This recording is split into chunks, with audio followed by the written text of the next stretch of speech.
Thank you very much. Just before we begin, I want to mention we're working very hard, long on getting a young group of people out of Peru. We've removed some, and the rest are being removed with the cooperation of the Peruvian government. And we're also dealing with Honduras on getting some people out that got caught up, and we are working on that very well, again, with the Honduran government's work, and they're working with us, so I appreciate that.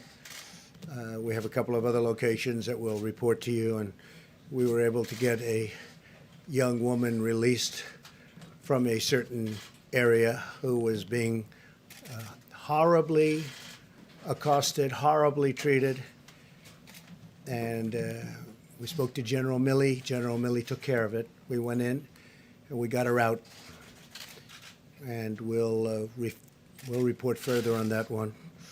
But it's that was rough stuff. I want to thank General Milley. I want to thank all of the people that were involved and the people that went in to get her. I want to thank you very much. As we continue to marshal every resource at America's disposal in the fight against the Chinese virus, we're profoundly grateful to our nation's state and local leaders, doctors, nurses, law enforcement, and first responders who are waging this battle on the ground. It is absolutely critical that Americans continue to follow the federal government's guidelines, so important, about social distancing, non-essential travel, and hand washing.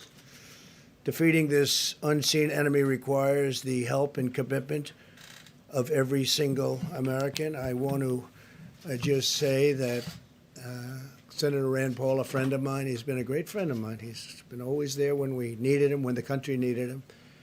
And as you know, he just tested positive.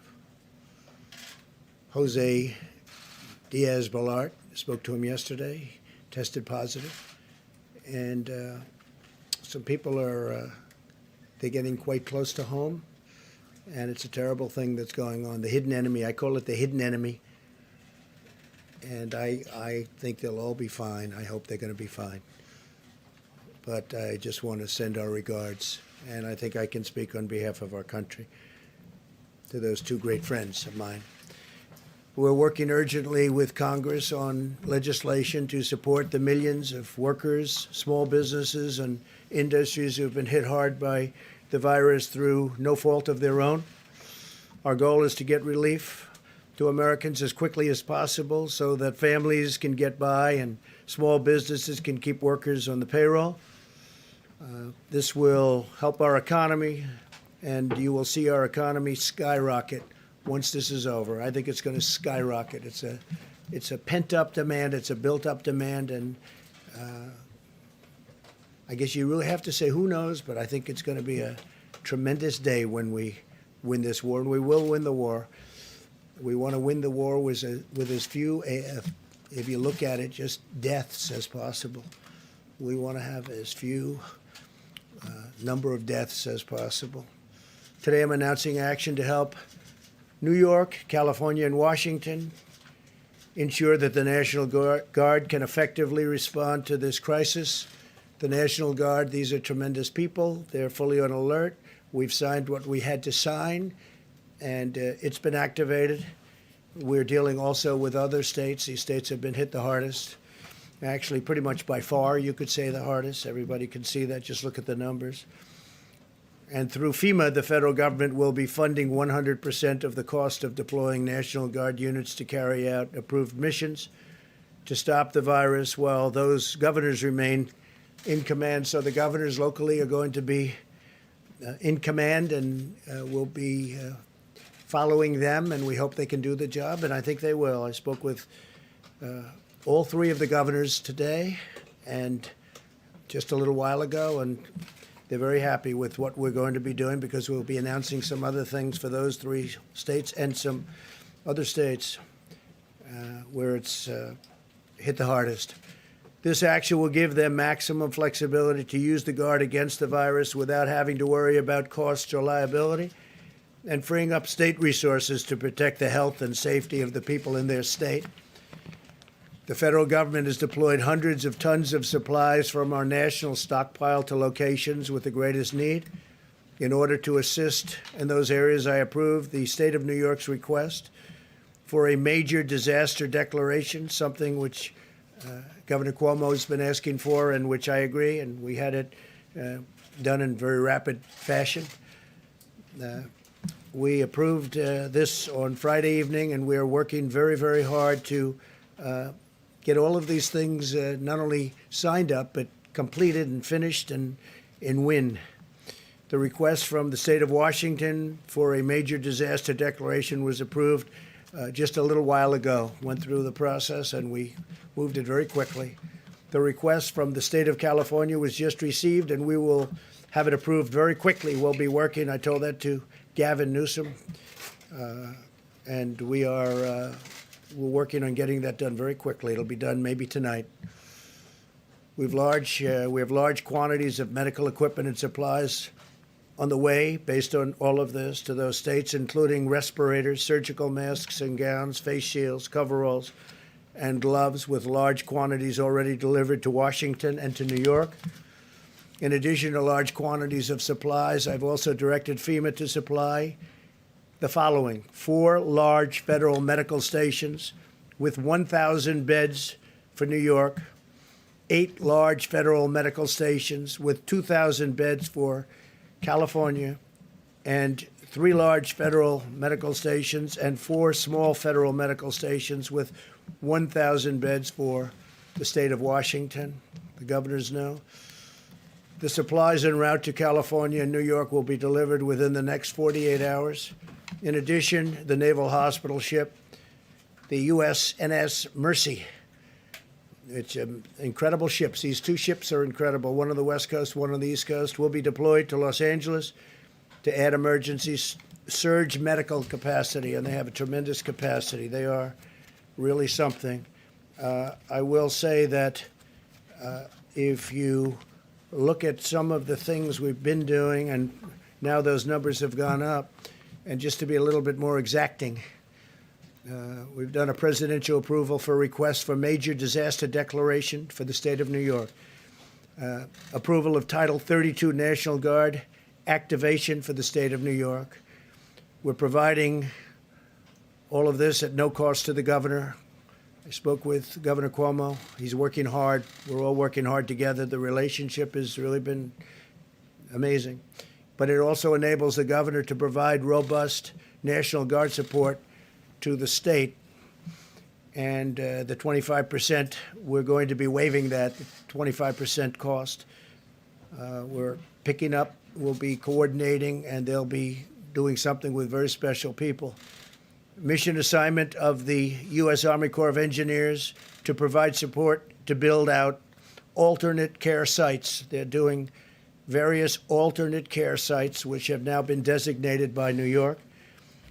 4 large federal medical stations of 1,000 beds. These are very complex places, actually, with great equipment and great people. Strategic National Stockpile Order, and this is as of a number of days ago, so far delivered to New York, and this is the 19th. We had the N95 respirators, 186,416 delivered. We've delivered 444,078 surgical masks. Many have been delivered since then. Face shields, we've delivered 84,560 face shields. Surgical gowns, 68,944 to New York. Coveralls, 352. Gloves, 245,486. Also to New York, in terms of what's been delivered just since then, the numbers are quite large, and we have tremendous numbers of companies also making equipment. For the state of Washington, we've delivered 369,000 N95 respirators, 507,406 surgical masks. And this is as of about 3 days ago. Face shields, 63,788 face shields. Surgical gowns, 107,850. Gloves, 240,376.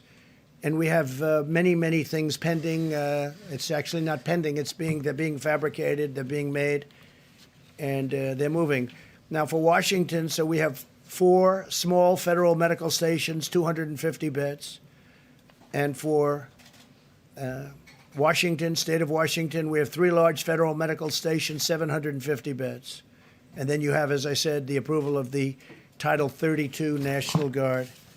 State of California, again, to be very precise, we're going to have the approval of the Title 32 National Guard activation.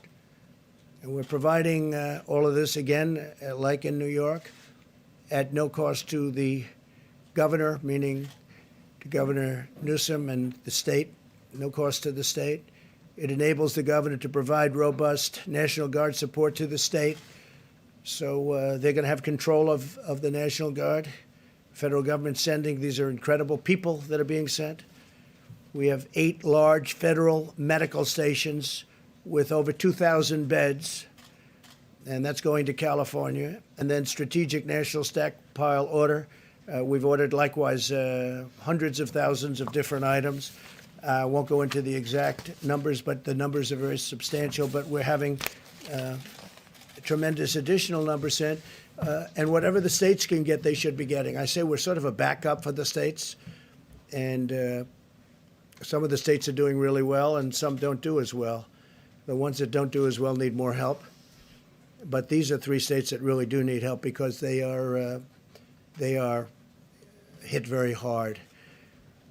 And the outpouring from the private sector has also been extraordinary. I'm pleased to report that Honeywell, great company, has just announced it will immediately expand its personal protective equipment manufacturing operations in Rhode Island to produce millions of additional N95 masks. They're very hard to get. They're actually quite complex. For the U.S. government's strategic national stockpile, they'll be immediately then delivered to the various states. This expansion is already underway, and it's going to provide a lot of jobs for that state, probably around 500. The masks will be distributed by the government for the use of the health, safety, and emergency, and this for response workers, primarily for response workers. These are very high-end. This expansion is in addition to Honeywell's action to more than double production of its existing personal protective equipment manufacturing plants. They make a lot of different things, and they're doubling and tripling their production. They're going round the clock. Today, I'm also announcing the launch of a new public-private consortium organized by the White House, the Department of Energy, and IBM to unleash the power of American supercomputing resources to fight the Chinese virus. The following leaders from private industries, academia, and government will be contributing, and they're going to be contributing a lot of different things, but primarily computing resources to help researchers discover new treatments and vaccines. They'll be working along with NIH and all of the people that are working on this.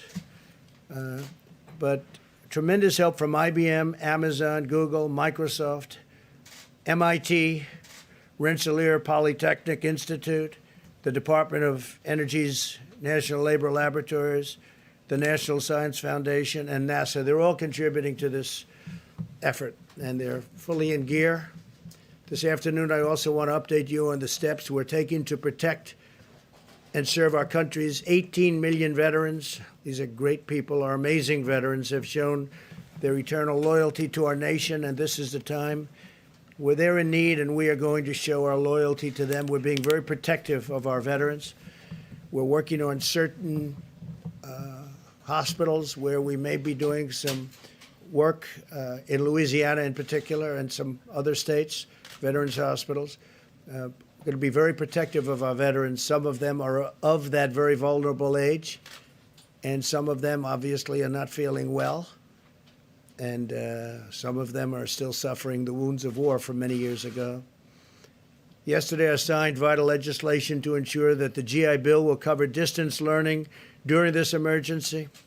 I also spoke with many of our veteran service organizations, or the VSOs to describe our unprecedented action. In February, the Department of Veterans Affairs established 19 emergency operation centers throughout the country.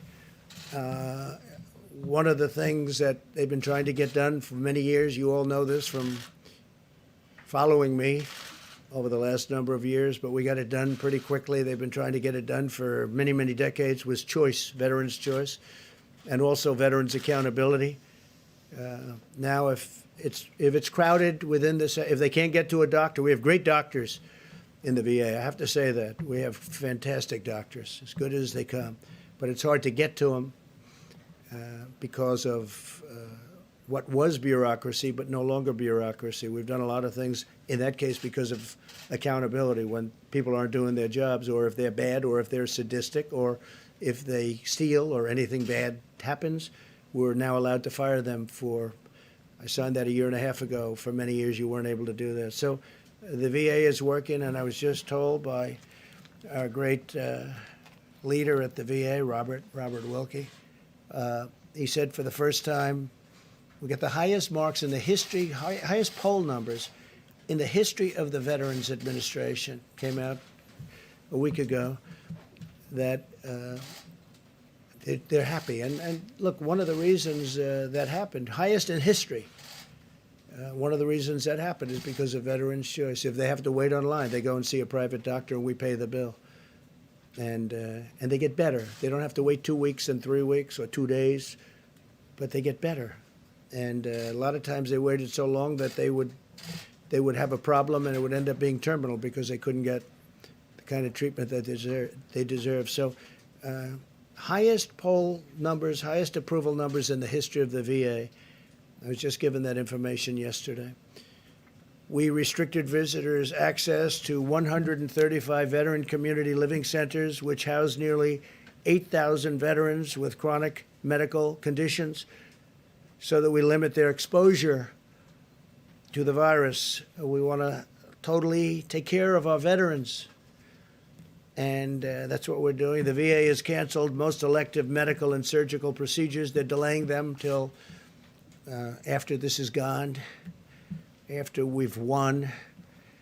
We began providing life-saving care to patients who had symptoms across the 171 VA medical centers nationwide. That's a big deal. Under my administration, the VA has also been a leader in expanding telehealth. Telehealth is becoming a bigger and bigger factor in medicine.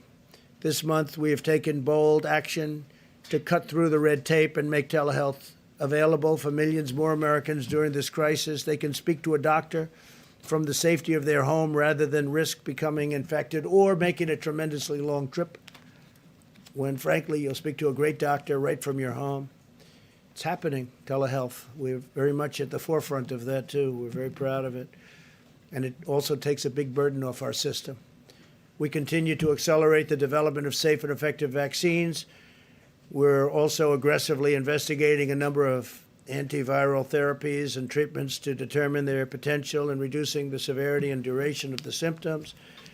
And you know how I feel, because how I feel is on Tuesday, they're going to be starting it on Tuesday morning.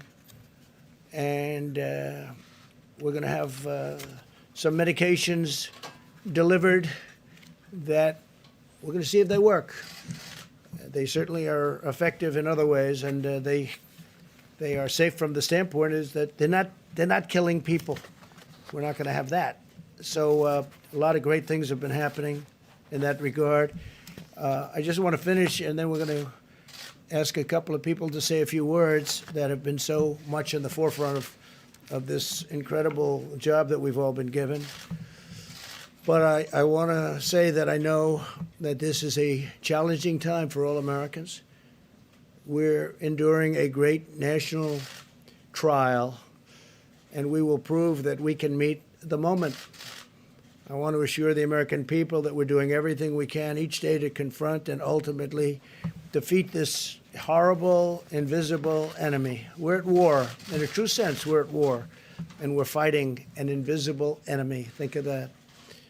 For those of you who are feeling alone and isolated, I want you to know that we are all joined together as one people eternally linked by our shared national spirit. We love our country, a spirit of courage and love and patriotism. No American is alone as long as we are united, and we are united. We're very united. People are saying things now that 3 weeks ago, they didn't talk that way.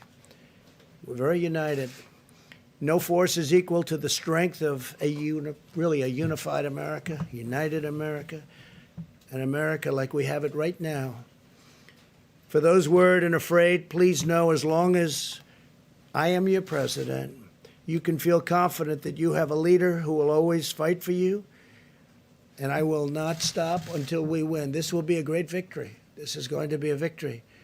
And it's going to be a victory that, in my opinion, will happen much sooner than originally expected. It's now attacking, the enemy is attacking 144 countries at this moment. 144, that's unthinkable. There's never been anything like this. And it's vicious. It is vicious. Some people recover well, and some people have a hard time. We all know that. But we will be totally victorious. We will then get our economy up to a level that it was, and in my opinion, beyond, because that will be a pent-up demand. There is a pent-up demand, and a lot of great things will happen. But I'm very proud of our country. I'm very proud. I'm very proud to be your president, and it's just something that's just, you're very special people.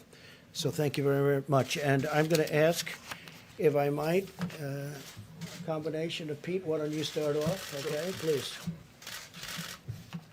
Thank you, Mr. President. Thank you. Just a little bit about what we're doing in Washington, California, and New York.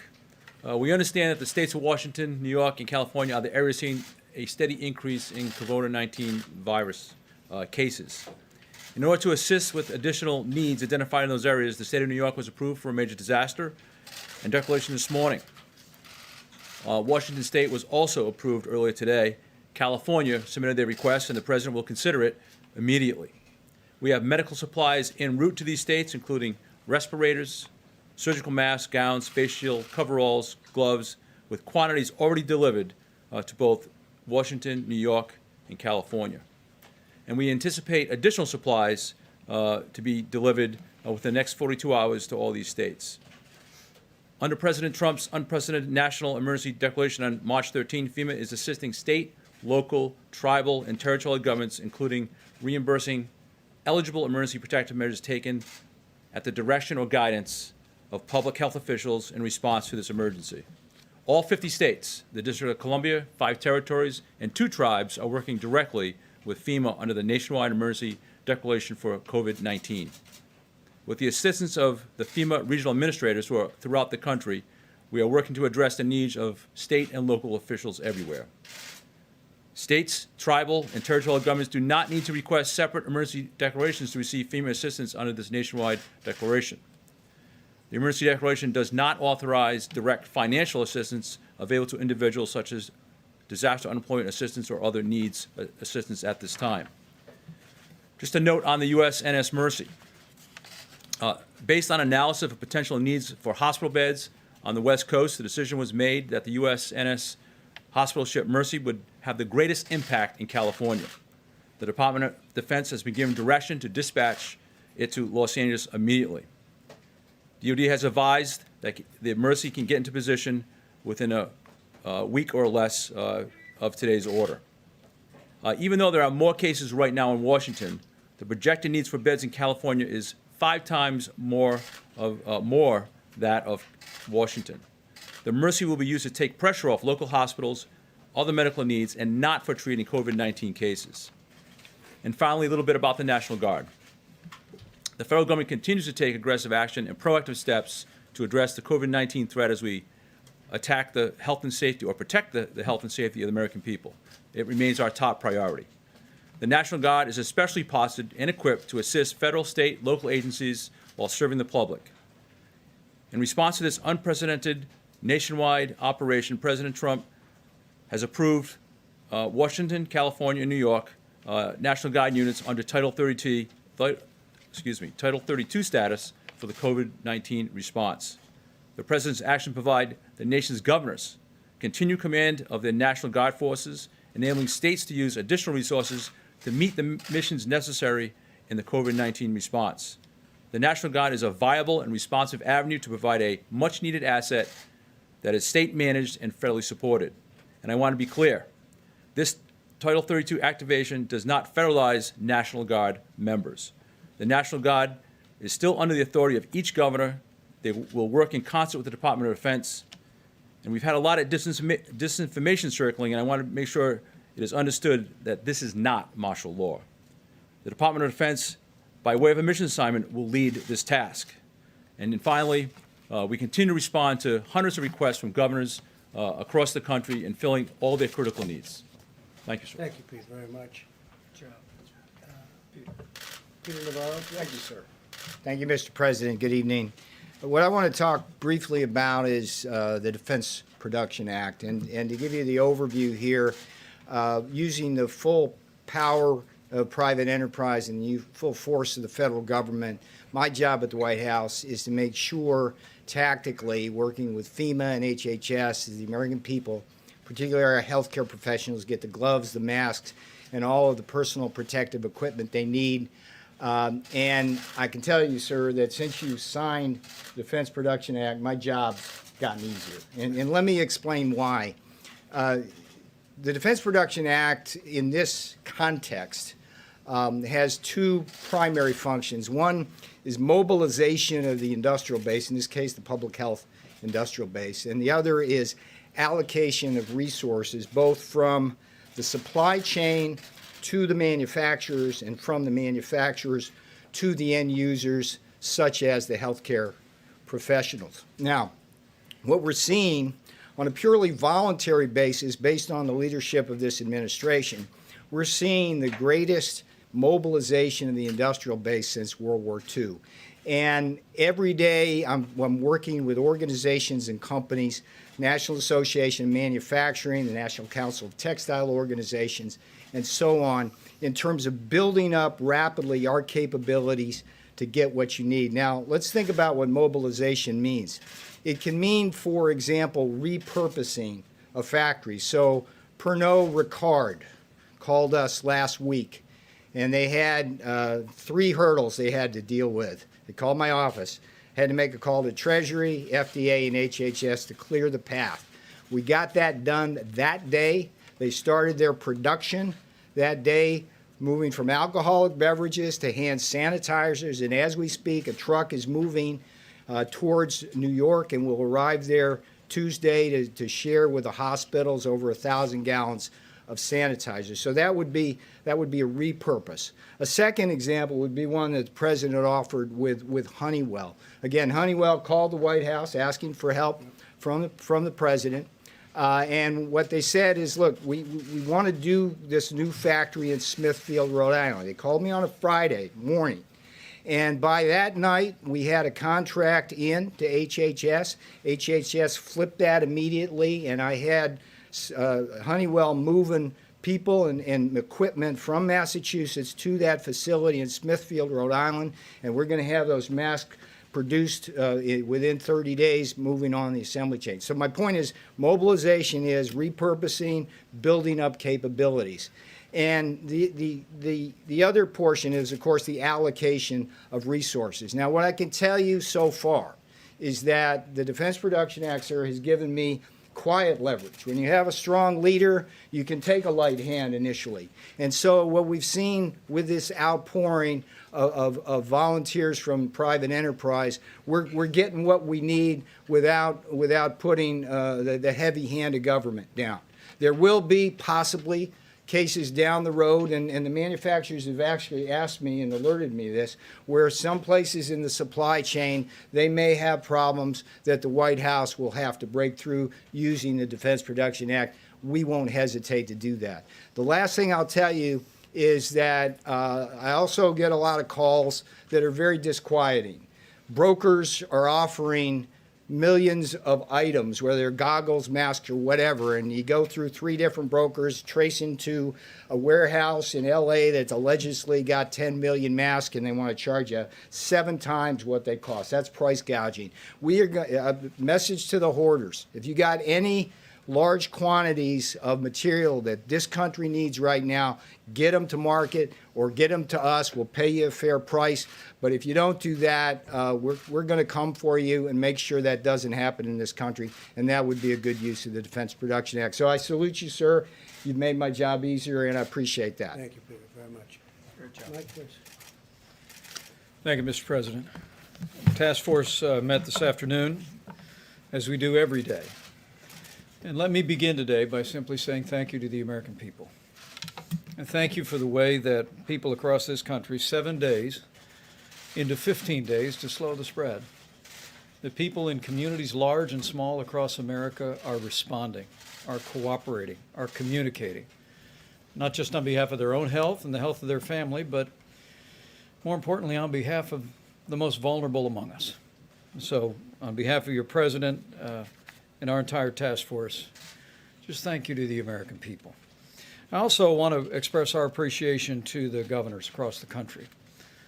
President today just announced action in New York, California, and Washington State as the latest demonstration that this administration will do whatever it takes to support the leadership at the state and local level as the American people confront the spread of the coronavirus. The legislative efforts that are underway being negotiated on Capitol Hill as we speak, the bipartisan spirit that's taking place there that's reflected in all of our interactions with state leaders around the country is a great credit to the nation. But it should be a great encouragement to the American people that your government at the federal level, at the state level, working with courageous healthcare providers all across America are coming together to meet this moment. And that is the way our system works. It's extremely important that the American people recognize that one of the things that makes America different is that we have a system of federalism, and that by putting FEMA in the lead, the president has emphasized that our response to the coronavirus is in the anthem of FEMA, it is locally executed, state managed, and federally supported.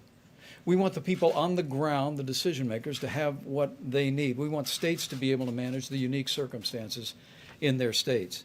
And whether it be the legislation moving through the Congress or the efforts the President announced today, major disaster declarations, Title 32 on the National Guard, resources flowing, hospital beds flowing, we're going to continue to make sure that our states have what they need to meet this moment. Our task force continues to focus on the priorities the President's given us. They are testing, mitigation, and supplies. And on the subject of testing, as is evident to people across the country, testing is more and more available every single day. We'll be detailing tomorrow from this podium the progress that we are making on tests. At this day's reporting, 254,000 Americans have been tested and received results in coronavirus tests, with slightly more than 30,000 actually testing positive. There's a bit of an encouraging word in that for every American. Remember, everyone that's being tested now, with the exception of our healthcare workers, are people that have symptoms that make them think they may have the coronavirus. And as our numbers come in consistently, because the 254,000 does not include all the local hospitals or all the local labs in our states, it's working out to be about 1 in 10 Americans who've been tested who thought they had coronavirus actually had it. 9 out of 10 did not. But we'll continue to roll out the testing to provide that resource to the American people. And we're working to make testing happen faster. We expect from word from the commercial labs that we should be caught up on the backlog in testing by the middle of the week. And we are urging today, on the President's behalf, that all labs would prioritize inpatient testing. Let me say again, to all of the commercial labs in the country, you will receive guidance from HHS tomorrow. But on behalf of the President and the White House Coronavirus Task Force, we are urging all commercial labs to prioritize inpatient testing.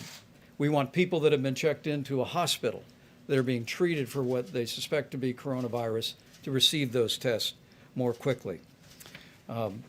Also, I'm pleased to report that yesterday the FDA approved an emergency authorization on a new test that should be in production by the end of March. It actually would be a coronavirus test, the results of which come back in 45 minutes. And we're also working, the FDA is working with manufacturers around the country to come up with even faster, more innovative tests. And as we told our governors in several calls this week, governors and state health officials should simply contact FEMA for the latest information on testing solutions. Let me also say, tomorrow when we gather at this podium, we'll be unveiling, with Dr. Bob Redfield in the lead, new guidance for people that work in law enforcement, first responders, people that work in what we call critical infrastructure in the country.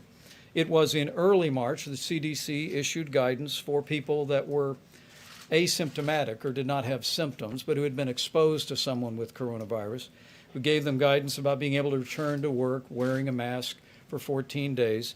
And tomorrow at this podium, CDC will unveil, in cooperation with the Department of Homeland Security, new guidance which will make it possible for people that have been exposed to return to work more quickly by wearing a mask for a certain period of time. Let me also amplify a point on behalf of the President and on behalf of the State Department about Americans abroad. You know, one of the reasons why the United States is in a different position today than portions of Europe are, and China and elsewhere, is because the President suspended all travel from China. He suspended travel from Europe and the UK and Ireland. But the State Department is working around the clock to assist Americans who may find themselves overseas. They're able to come home. There's no barrier to Americans coming back to American soil. They're screened when they come home through a series of airports. But we're aware that with flights being canceled, some Americans have found themselves unable to find a way home. And as the President said, we've been working very diligently through the State Department to make it possible. Their commercial flights have been chartered. We're also working with the military for a backup on flights. At this point, the State Department has brought more than 3,000 Americans back home. But speaking to the Secretary of State today, he wanted me to share a website and a phone number for any American that might be looking on from overseas. You can call the Smart Traveler Enrollment Program at 1-888-407-4747. Or you can go online at step.state.gov. This will allow our embassies and consulates to gather important information about your situation and work to facilitate to bring you home. Let me say finally, as I began, let me close. As the chairman or the leader of this White House Coronavirus Task Force, we are 7 days into 15 days, and the American people are responding. Because as we speak about supplies, as we speak about testing, the most important thing every American can do is heed the guidance and the direction from your state and local officials, particularly in areas where we have widespread coronavirus infections. But for every American putting into practice these measures that the President alluded to at the very beginning of his remarks is a way that we can do this, America. That we can lessen the magnitude of the coronavirus in our country with the cooperation, compassion, generosity, and prayers of the American people. We can slow the spread, we can protect the most vulnerable, and we can heal our land. So let's do it, America. Thank you, Mike, very much. Thank you. Thank you very much, Mike. So just a couple of little things that will take some questions. Maybe you will have some, maybe you won't. That'll be a shock. It will shock the American public. But I have to say on the testing, if this works out, and we think it might, the new test will be a very simple one, much easier than the existing test, which is quite complex and not a lot of fun to take.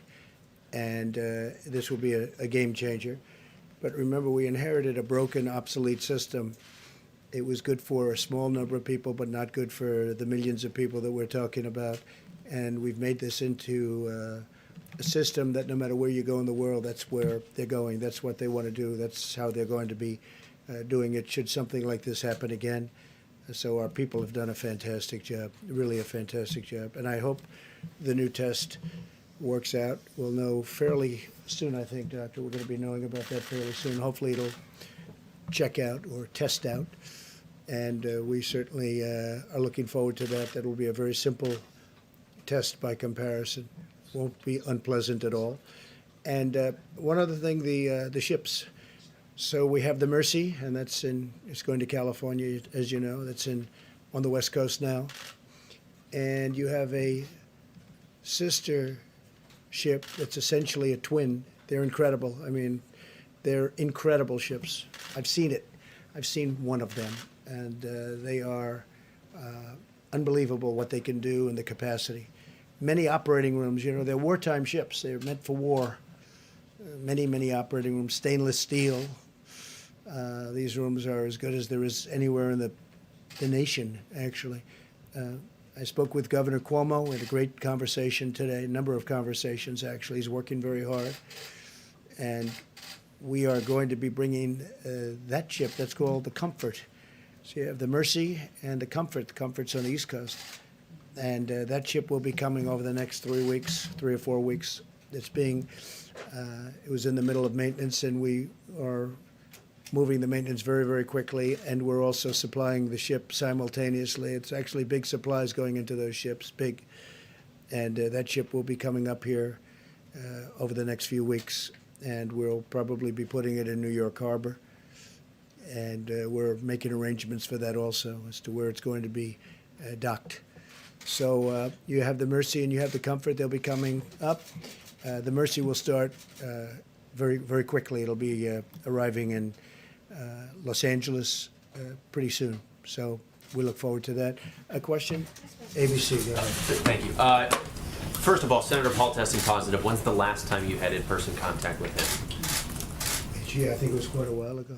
I don't But know. also, It's been a long time. On top of Senator Paul, now 4 senators are in isolation, and the rules say that in order to vote, they have Who to are be they, there. please? Who are they? Romney, Senator Lee, Senator Gardner, Senator Gardner, Senator and Rick Scott. Senator Rick Scott. Also, 2 of them were in contact I with. guess Rick is with coming out. With the critical stimulus package vote expected. Romney's in isolation? Yes. Yes. Gee, that's too bad. Go ahead. Detect sarcasm there, No, sir? none whatsoever. Do you think that Congress should consider changing the rules to allow them to vote remotely if it comes to this critical stimulus I package? was thinking about it today, and I'm saying, you could have a lot of senators and a lot of House members. I spoke last night with a very, very good man who happens to be in the House, as you know, and he's just started, and he tested positive. So you could have a large number of people in there from Congress. You could have, between House and Senate, you could have a large number. And I think it's something, at least, I fully understand why you should be there. I think it may be a constitutional reason why you should, but we could be in a position where I would certainly be in favor of it, where they could vote from a certain outside location. I would be in favor of it. I was thinking about it today. We could be in this, look, with what's going on, nobody's ever seen anything like this. You could have a lot of people in there from Congress. And it would certainly be, they may tell me there's a reason constitutionally, and there may be, but I would be totally in favor of it on a temporary It basis. does seem like negotiations still have a ways to go on the stimulus package. Are you concerned about the timing at all and the Well, message it sends? we have an interesting thing. We all want to get to the same place, but we have different. We want to, and I just wrote this down just a little while ago. We want to protect the worker very much. So do they. So do the Democrats. We also want to protect the worker through their companies. We don't want to necessarily. We're going to help the worker anyway, but ideally they can go back to one of their great companies. You have great companies that are in financial trouble now, and we need money to help those companies so they get back into where they should be, health. Most of these companies 4 weeks ago were having the best year they've ever had. Last year was the best year, almost all of them, other than Boeing, which is incredibly had problems, big percentage of GDP. But we have to be able to work with Boeing. Boeing was a great company and will be a great company again, I think, shortly. So we have to work with the companies, and they don't want to do that. It's crazy. They don't want to do that. I don't want stock buybacks, so I don't know where the problem is there, but I know that's one of the things that they're talking about. I do not want stock buybacks. I don't want to give a bailout to a company and then have somebody go out and use that money to buy back stock in the company and raise the price and then get a bonus, okay? So I may be Republican, but I don't like that. I want them to use the money for the workers. I want them to use the money for the company, to help the company in the airline business to take care of their planes and all of the things they have to do, including buying new planes. But I don't want stock. I don't want to have any stock buybacks. The Democrats are with me. I don't know what the problem is on that one because I can't imagine that is too tough. We want to be able to take care of our people. You're going to have things coming up. We're going to have some of the elements that they're talking about. They're down to, I mean, literally 95% of things that you would think that they wouldn't agree, and you'd think the Republicans wouldn't agree to it. And unemployment, as an example, is one of the things they talk about, and unemployment insurance. I think we're very close on that, but right now they're not. So right now they're not there. But I think that the Democrats want to get there, and I can tell you for a fact the Republicans want to get there. And I don't think anybody actually has a choice. It's a bold package. It's a big package. We do have money for, one of the things is we do have money for saving small businesses. I don't imagine the Democrats, because we have a lot of money set aside for small businesses. We also have a lot of money set aside for big businesses, the big, powerful companies that were powerful 4 weeks ago, and today they're overextended. Look at the cruise line. That's a tremendous business, a big business, very important to Florida. And it's unthinkable a month ago. It's just unthinkable. They were setting all sorts of records. They're building new ships. We can't let the cruise lines go out of business. I mean, that would be massive numbers of jobs for our country, and actually for the world, but for our country, it's a massive business, and it doesn't take much to keep them going. So we have to provide for that. But I think both the Democrats and the Republicans are agreed that we have to take care of our workers, and we're going to be doing that in numerous ways, including a substantial cash payment. Yeah, please. When it comes to the Defense Production Act, we know that governors across the country all day today were pleading with you to utilize the DPA, saying that they need it specifically for that allocation piece that you mentioned, Mr. Navarro. Okay. Why not use it now if that would answer their pleas for help? Well, we are using it now. The fact that I signed it, it's in effect. But, we're a country not based on nationalizing our business. Call a person over in Venezuela, ask them how did nationalization of their businesses work out? Not too well. The concept of nationalizing our business is not a good concept. But I'll tell you why. As Peter said, we may have to use it someplace along the chain, but we're getting calls. Here's the beauty of it. If we go out and we want, let's say, masks, we don't know who to call on masks, but Hanes, who makes things of cotton, various elements, lots of things. It's a great company. They called us and they said, we're going to make millions of masks. We got a call today from 3M. There's a big article today, the head of 3M. They're going to make tremendous products, and they're more or less in that business. And if they're not, like for instance, General Motors spoke to us, Ford spoke to us about doing ventilators. The beauty is they're calling us. If you go the national route, nationalization route, we're going to tell a company to make a ventilator. They don't even know what a ventilator is. In the case of one company, they used to make them years ago, and they know how to make them. It's a very complex piece of equipment, frankly. So what we're doing is, I think Peter said it maybe better than anybody's going to say it. We have the threat of doing it if we need it. We may have to use it somewhere along the supply chain in a minor way. But we have millions of masks being done. We have respirators. We have ventilators. We have a lot of things happening right now. So just the threat of using it. But using it's actually a big deal. I mean, when this was announced, it sent tremors through our business community and through our country. Because basically, what are you doing? You're talking about you're going to nationalize an industry, or you're going to nationalize. You're going to take away companies. You're going to tell companies what to do. The truth is, most people, nobody would know where to start. There are companies out there that you wouldn't think of that have called us that say, we can do ventilators. We used to do them years ago, and they can do them in large quantities. If I call companies and say, you build ventilators, they don't even know what a ventilator is. So It's really working out very well. One of the reasons I read the numbers to you is because we've given vast numbers of just about everything. We've taken it out of our supply, and we're restocking our supply. But we're really backing up the governors. The governors have to go out, do their things. And you have a lot of governors, they've done a fantastic job. You have some that haven't. Usually it's the ones that complain that have the problems. But we've had a great relationship, as an example, with Governor Cuomo, with Governor Newsom. We've had a great relationship with the state of Washington. Those are three hotbeds. Those are three hotbeds. Now, we're also dealing with other states. As the Admiral said yesterday, we're dealing with all of the states, actually, in one form or another. Some are very affected in a very minor way, where you have 2 people or 3 people. And I don't even mean deaths, I mean literally cases. And that's different than New York, where you have, tremendous, where everybody, I lived there for a long time, everybody's extremely close, tight, and you have a lot of cases in New York. You have a lot of cases in New York, and we're helping Governor Cuomo. We're helping Governor Newsom. They've been total gentlemen. They want to get it done, and we want to get it done. But doing it the way we're doing it is much better. It's really much better. But in terms of this, I'm asking about the supply chain. It's about allocation, not about manufacturing. So the companies, it's not about nationalizing the companies, it's about the allocation. We coordinate with the states, and we are coordinated with the states. And for the most part, the coordination's been very good. Look, 3 days ago, I had a phone call with all the governors. I actually allowed the press to stay. They weren't supposed to stay. And one person in the media said, that was surprising. It's actually a little risky doing that, because we had Democrats and we had Republicans. And, they're politicians and they always have something to say. Well, I took a lot of calls, and we really didn't get one nasty or bad response. They were thanking us for the job we did. And I had the press standing. I don't know if you were there. I don't think so. I had the press standing there watching. They weren't supposed to be there, but I said, let them stand there. The governors were very complimentary, very, very complimentary.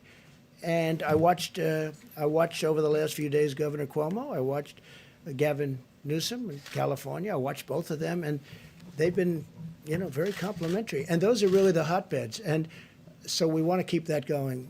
I'm very proud of this country, and I'm frankly very proud of a lot of the politicians that normally we're fighting with. We have different views on things, a little different view. But we're going to get to the same place. We have different views, but we're going to get to the same place. Yeah, please. Yes, I wanted to ask if you're considering an executive order to free elderly, nonviolent criminals from federal prisons. We have been asked about that, and we're going to take a look at it. It's a bit of a problem. But when we talk about totally nonviolent, we're talking about using totally nonviolent prisoners. We are actually looking at that, yes. Thank you. And a quick I wanted to ask also, your administration eliminated a key position in China in July, a medical epidemiologist embedded in China's disease control agency, and it was just months before the first cases were spotted in Wuhan. So the question is basically why the post was eliminated. And well, I could ask anybody. Would you like to take that one, Bob? But this is just like all of the other stuff that that the press was asking, all of which turned out to be, we actually gave CDC more money, not less money. They said we defunded. It turned out it was more money. Every one of those things that were said were 100% wrong. And this sounds like another one of them, but anyway, go ahead. Yeah, as you know, CDC has offices all around the world right now to do our function to detect and prevent and respond to outbreaks where they occur. The China office is actually being augmented as we speak, and we've been embedded there for over 30 years. There's a reason they call it the Chinese CDC, because we've had that productive partnership. Mr. President. And I wish, again, our relationship with China is a very good relationship. I wish they told us 3 months sooner that this was a problem. We didn't know about it. They knew about it, and they should have told us. We could have saved a lot of lives throughout the world. If you look at what's happening in Italy and Spain and a lot of other countries, we could have saved a lot of lives throughout the world. Kelly? Mr. President, given the diagnosis for Senator Paul and people being self-quarantined, what concerns do you have about the direct threat to the function of the Senate, the ability to get this important package that people are waiting for passed? And should Americans be expecting you to extend the 15 days, given the climate of how this is spreading at this point? Well, I hope we won't have to. It's possible, but we'll have to see how that works.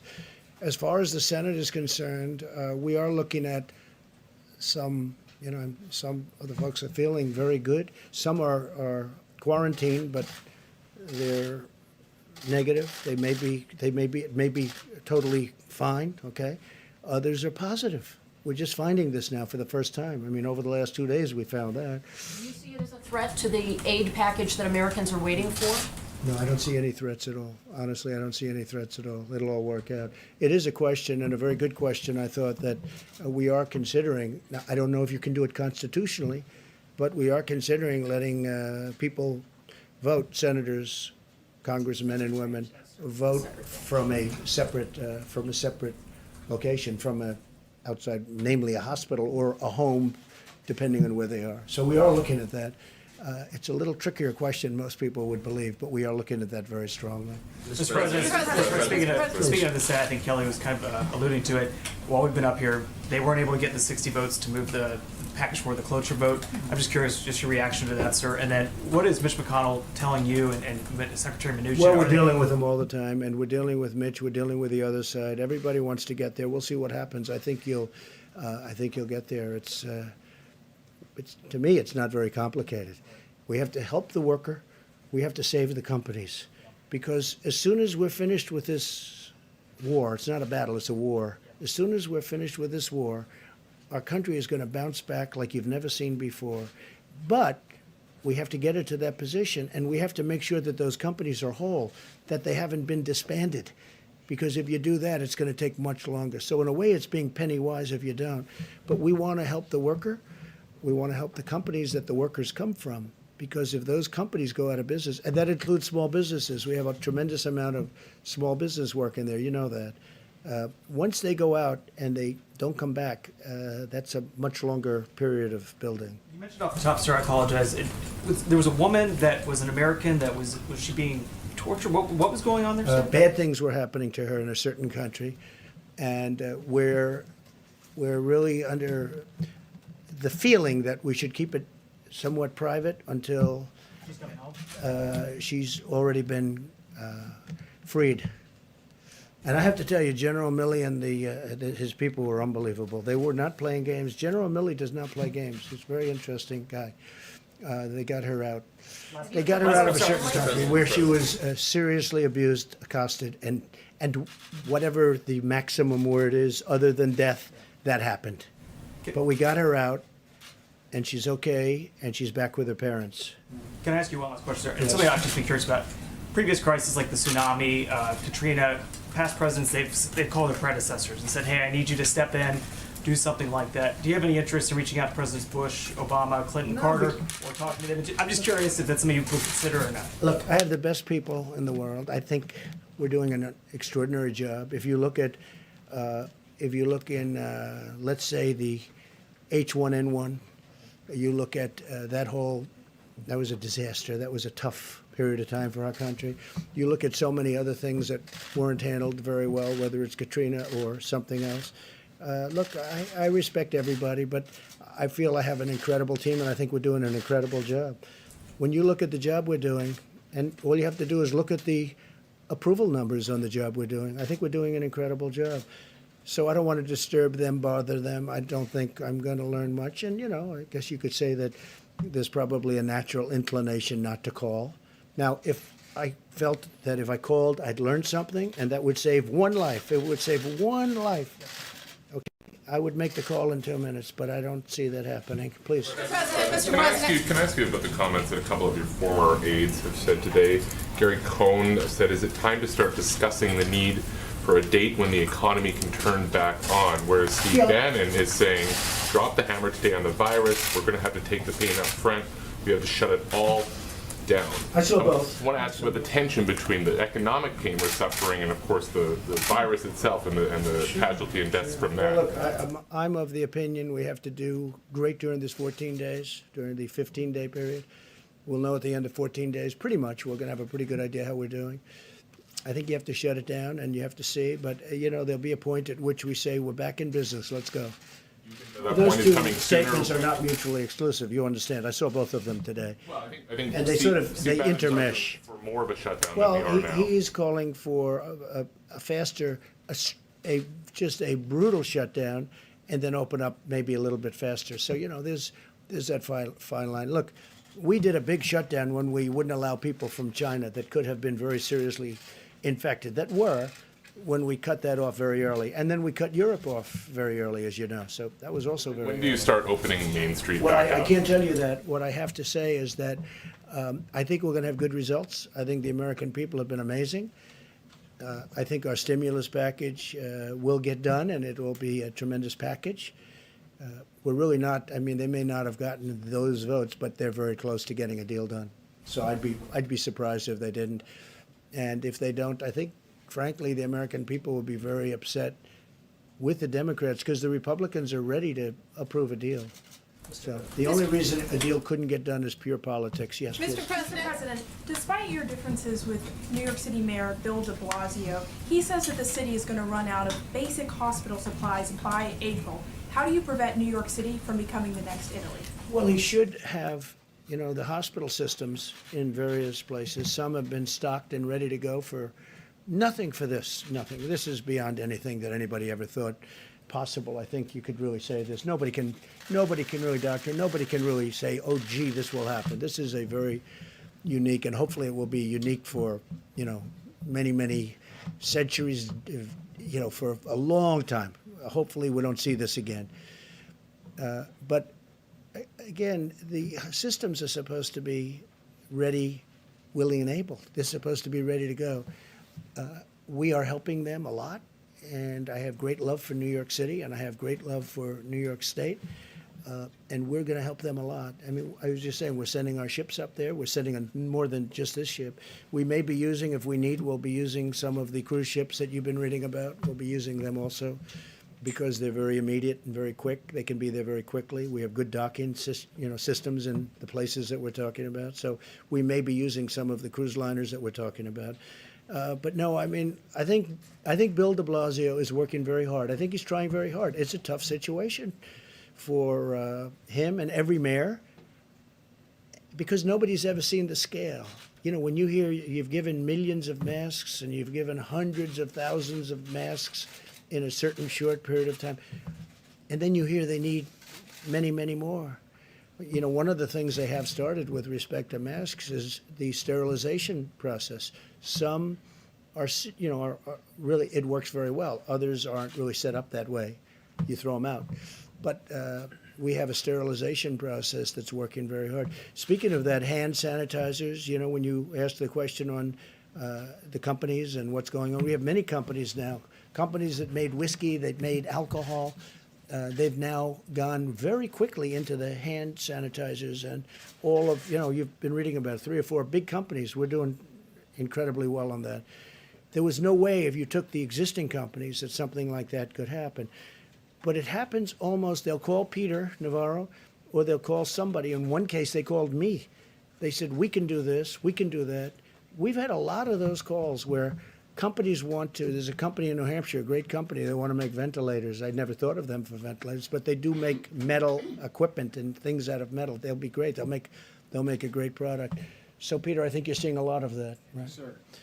Yes, please. Mr. President. The bill that is being contemplated by the Senate right now has a fund that has hundreds of billions of dollars for the Treasury Department to use to bail out states and localities as well as specific industries such as cruises and hotels. Will you commit publicly that none of that taxpayer money will go towards your own personal properties? Every time I do it, like for instance, I committed publicly that I wouldn't take the $450,000 salary. It's a lot of money, whether you're rich or not, it's a lot of money. And I did it, nobody cared. Nobody said thank you. Nobody said thank you very much. Now, I didn't commit legally. I just said, I don't want it. I don't want my salary. I work for zero. I don't want my salary. Nobody said, oh, thank you very much. But I guarantee you, if I ever took it, you would go out after me, you in particular, would go out after me like crazy. So I have no idea what they're talking about with regard to the one element. Everything's changing, just so you understand. It's all changing. But I have no idea. But every time I commit to do something, I committed to do many. Look, I ran, and everybody knew I was a rich person. I built a great company, and people knew that. But I agreed to do things I didn't have to. I still don't have to. But my company, I told the kids who are running it, I'm not running it, but I told them, don't deal with foreign companies, don't deal. I didn't have to do that. I could have just ran, and I didn't have to do that at all.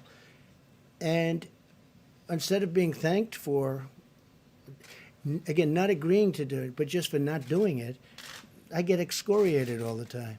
So I've learned, let's just see what happens, because we have to save some of these great companies. They can be great companies literally in a matter of weeks. We have to save them.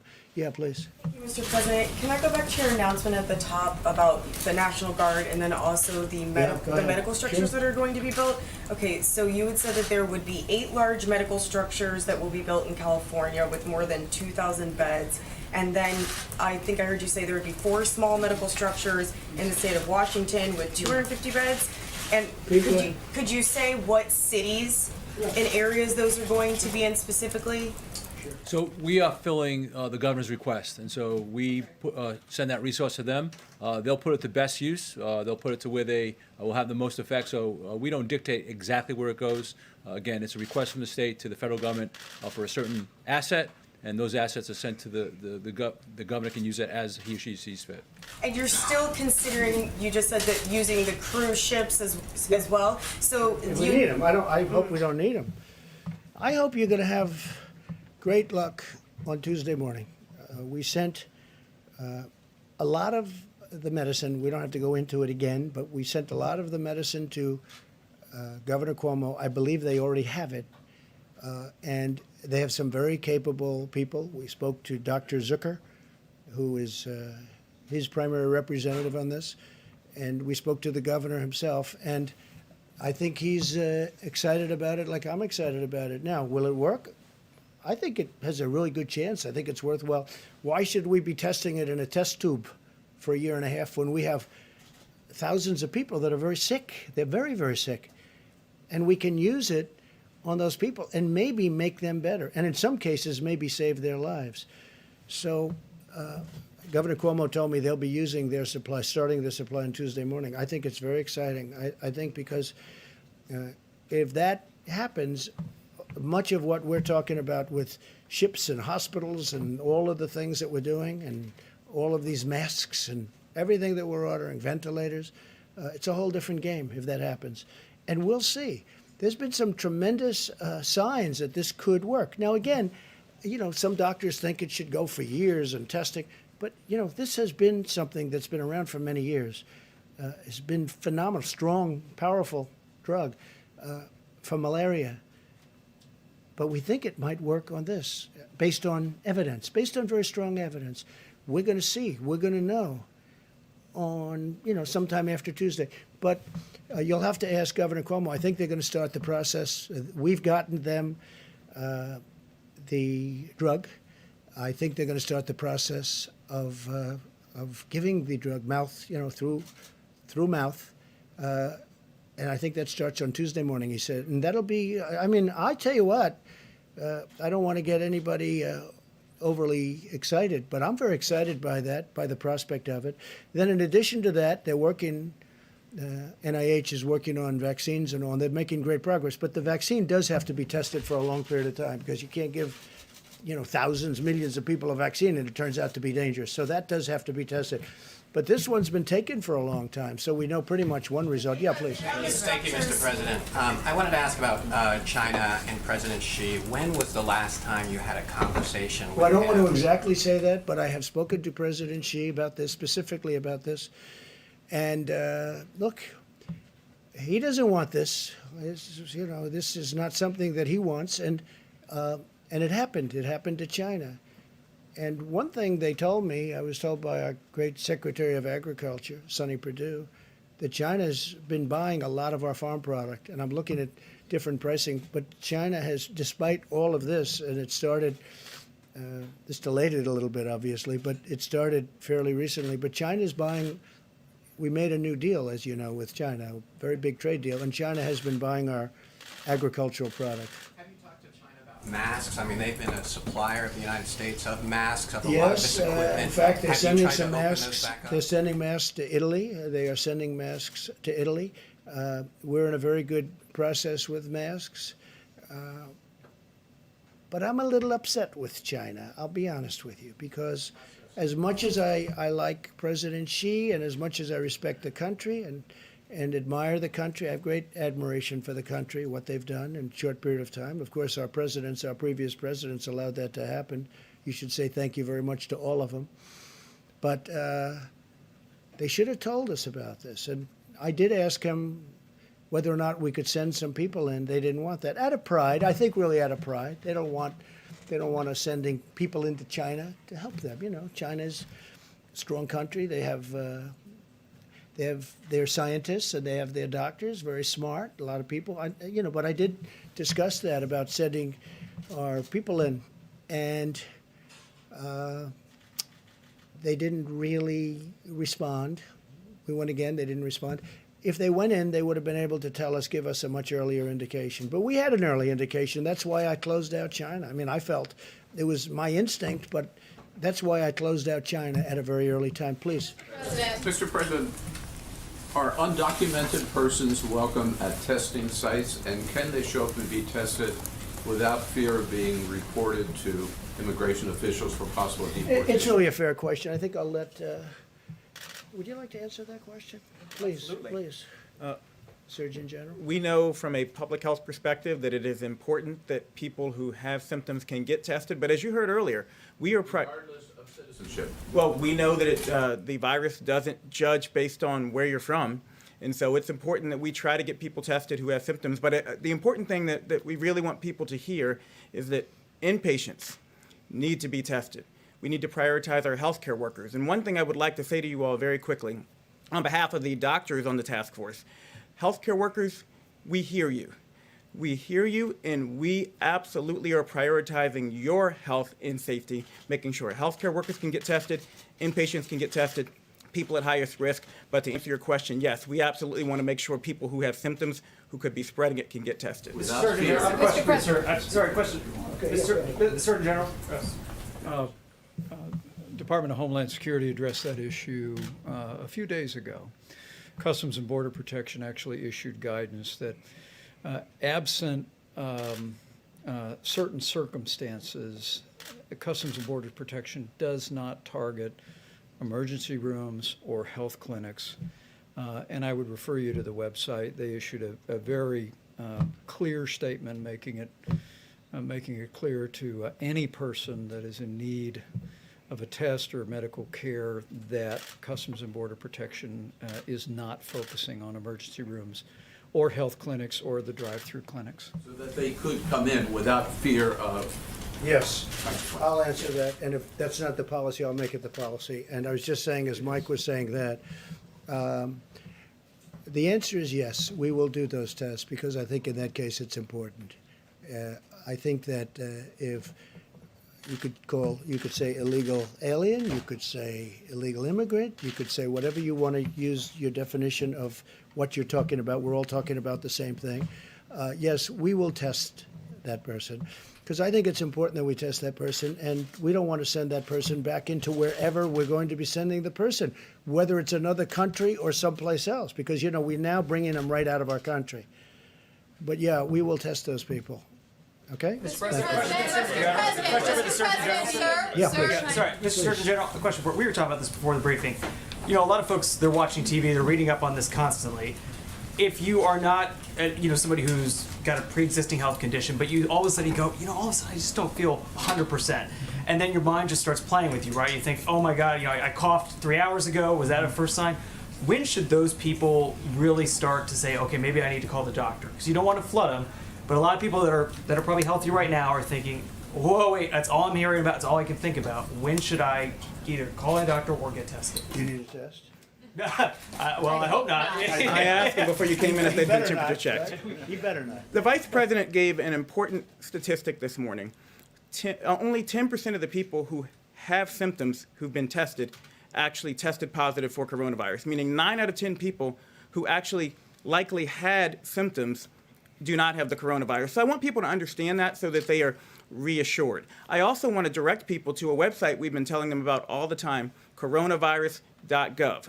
Coronavirus.gov has information to walk you through the symptoms, fever, cough, shortness of breath, body aches, and what to do if you have symptoms or you're worried. The most important thing we can tell people is call your healthcare provider, talk to your healthcare provider. Information is at coronavirus.gov to walk you through when to come in and when and what to do. And Mr. Vice President, you got tested yesterday. I'm just curious, sir. Can you tell us what that was like for you? A lot of people are going to be going through this. What were you standing by the phone? Were you just having a nice tea? I mean, what did you? Yeah, what was that like? And what did you do to kind of kill that time to keep your mind at ease? He wasn't. The test was very quick, but it goes a fair amount up into your sinuses, and it's not comfortable. And that's the reason it probably is a good opportunity to say again to any American looking on. If you don't have symptoms, you don't need a test.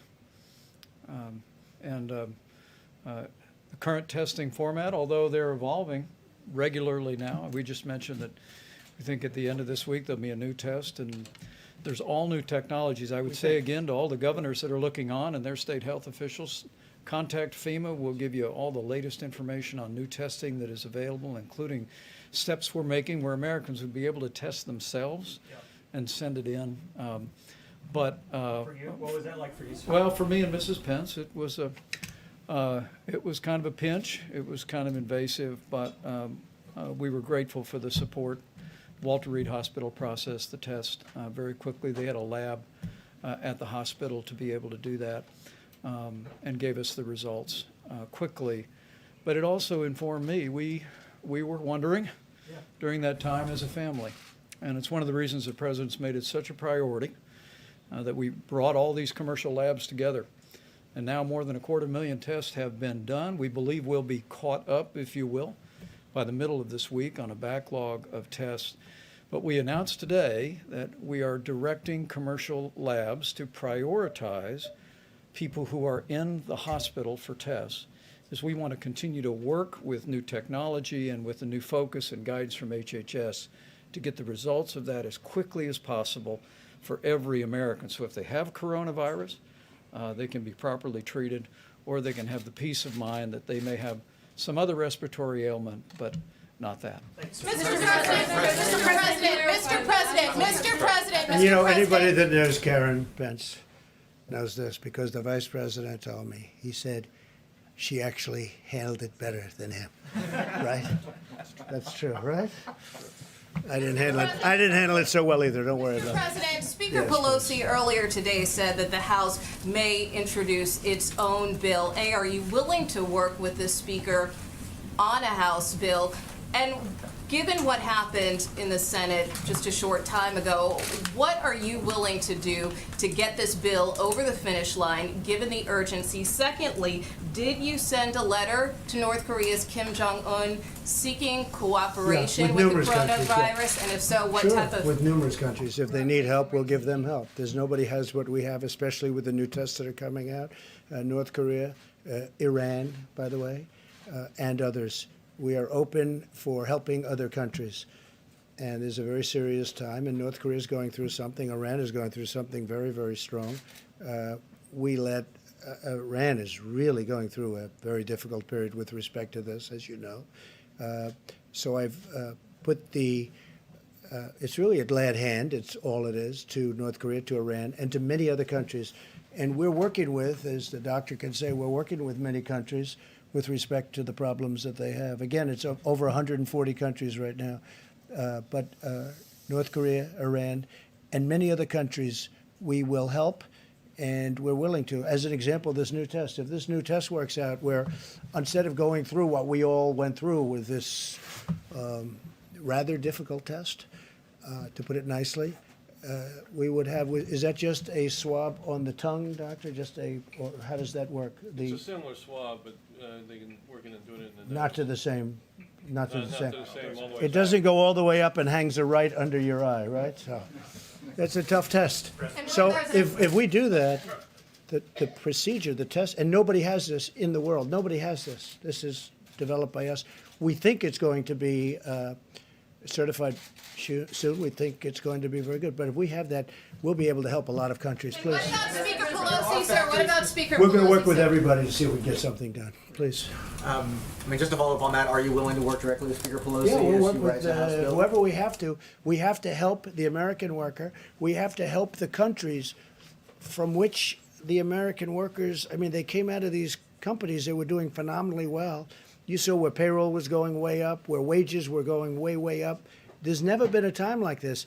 We can't lose those companies, and we want the worker to be happy. And we're being, I think, more generous than anybody's ever been. We want to take care of the worker, but we want to make sure that when we win the war, it's only a question of, it's when, not if. When we win the war against the virus, we want to make sure those companies are ready to charge forward, not that they've been disbanded because we were penny wise and dollar foolish. There are factories around the world that produce medical protective equipment that are used in European hospitals. They've been certified for use at the highest level in European hospitals. Yeah. Is the FDA and your administration willing to look at a waiver for that equipment to be sold from those factories? Well, we were asked that question a little while ago, and the answer is we may, but we may not need it.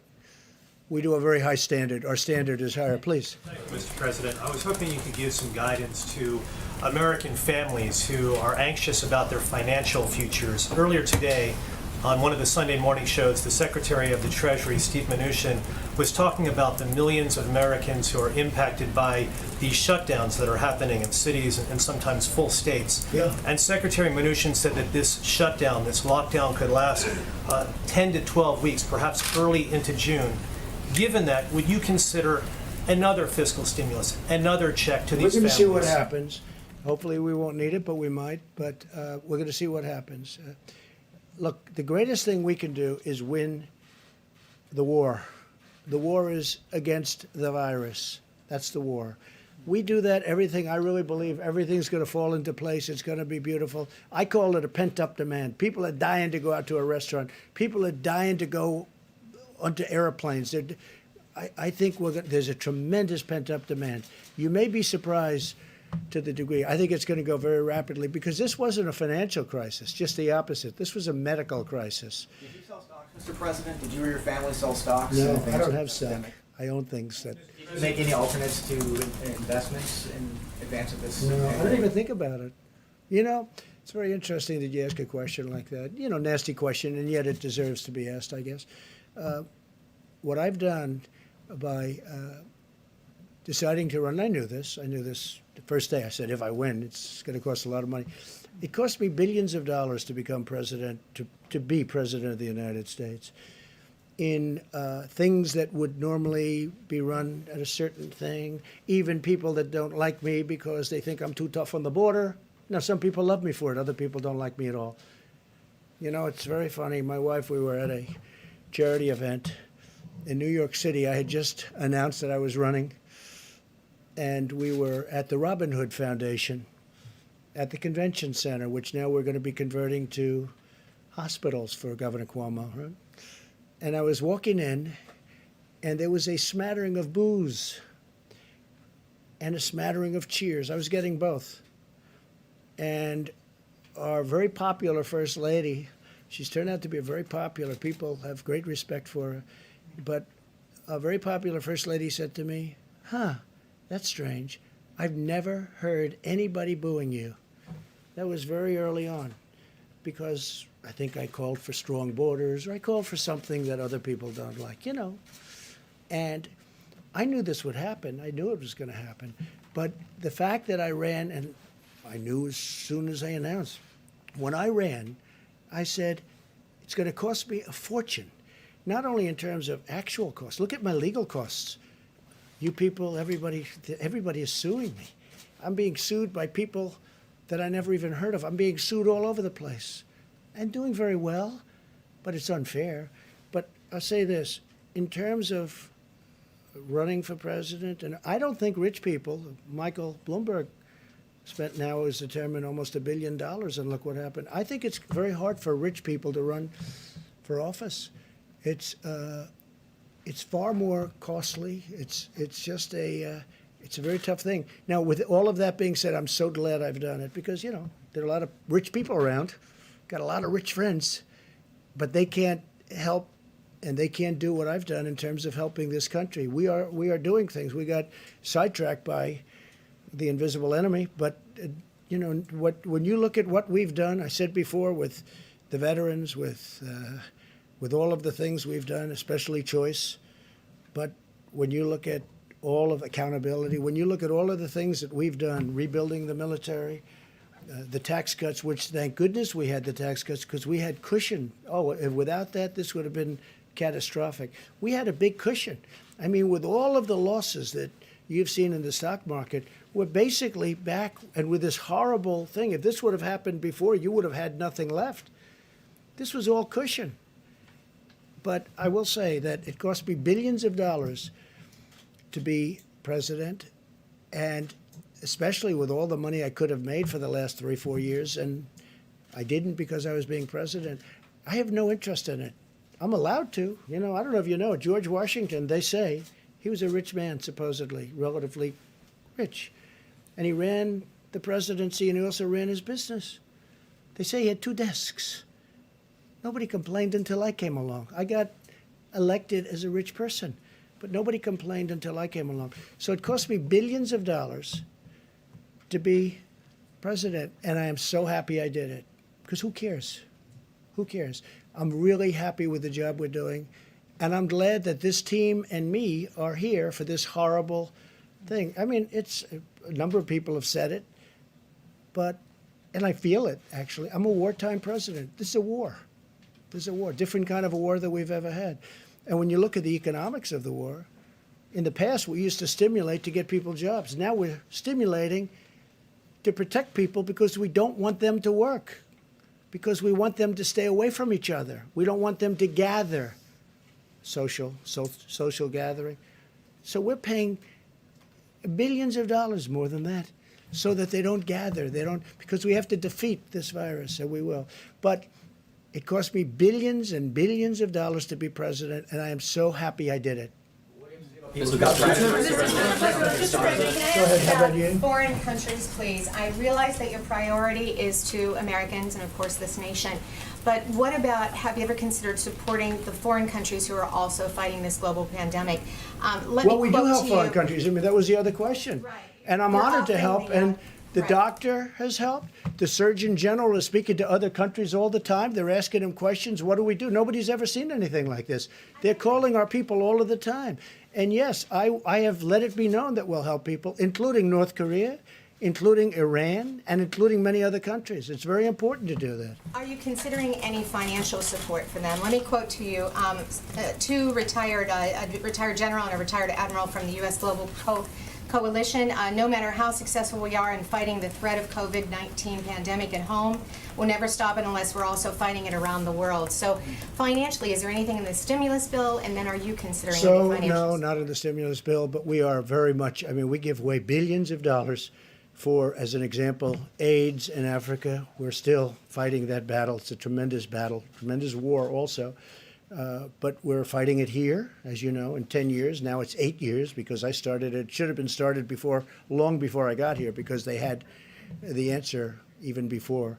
But we're fighting that battle. We'll be AIDS-free in approximately 8 years. It looks like that is going to happen. We're spending a lot of money, but we're spending a lot of money with other countries. If you look at the aid that we give to other countries, we give billions and billions and billions of dollars to other countries. And a lot of times I say, you know, we could save a lot of money, we shouldn't have. And then they come in, I say, what's it used for? It's used to fight malaria. It's in countries that are very poor. It's used to fight AIDS in Africa. It's used to fight many other things, many other things.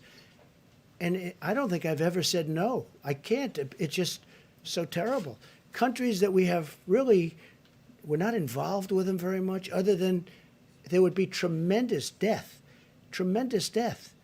I mean, you can get a list, and I could get you a list. We give away billions of dollars to other countries, and we are giving away a lot in terms of everything, and probably we'll end up doing, economically doing something for other countries. But when I'm presented with these lists, that yes, sir, in Africa we're fighting AIDS or we're fighting something else, I tell you what, I start off by saying, you know, we could save a lot of money, and then by the time they walk those lists into my office, I say, We have to keep doing that. That's humanity you're talking. How about one more question? Yes, please. Thank you. I wanted to ask you about the states that have not yet issued stay-at-home orders. So in Texas, for example, the hospitals have said that they expect to run out of beds by the end of April if the governor does not issue a stay-at-home order. Dallas County just announced an order. It's not Well, states have to uniform. call. That's a great governor. You're talking about Greg Abbott in Texas, and he's a great governor, and he knows what he's doing. A lot of the areas that he's talking about, a lot of the counties he's talking about are not very strongly affected. You know, it's a very different kind of a place and a great place. But I have total confidence in Governor Greg Abbott. You're okay with I the do one more. Go lack ahead. of uniformity between Yeah, states sure, because and it's, every within the state is states? different. Every state's different. I mean, Idaho, West Virginia, Iowa, Nebraska are much different than New York, than California, Los Angeles as an example, or San Francisco. They're much different. I mean, it's much different. The hot spots right now are state of Washington, and probably number one by far right now is New York. That's the hot spot like no other hot spot. And California is a hot spot, but New York right now is the leader. There's no question. All right, final question. Thank you, sir. Your administration is backing a lawsuit to invalidate the Affordable Care Act. Given that people are losing their jobs now and need health care more than ever, would you consider rethinking your position on that? Well, that's a lawsuit coming out of Texas again. That was headed up by Texas. And what we want to do is get rid of the bad health care and put in a great health care. And we will always, I will say this, I can make this commitment to you, the Republican Party is fully backing pre-existing conditions. Now, if we could get a great health care plan, which would need the House to do, but if we can get a great health care plan, we will only do it if we have pre-existing conditions totally back. So we're backing pre-existing, but would like to get rid of bad health care. Now, we are running the bad health care much better than it was ever run, and we're making it better, but it could be much better than it is. And so what we want to do is terminate it, have a great health care, but we will only do it with pre-existing. We will back pre-existing conditions, okay? But what if the Supreme Thank you all very much. Thank you. We'll be back. We'll have a meeting tomorrow. Mario Diaz-Balart, not Jose, if you wanted to clarify that. You had said Jose. Works for us. Mario. Yes. Oh, did it take Jose? I watched Jose on NBC. Thank you, sir. The other night. Okay? Thank you, sir. Donate blood. Donate blood.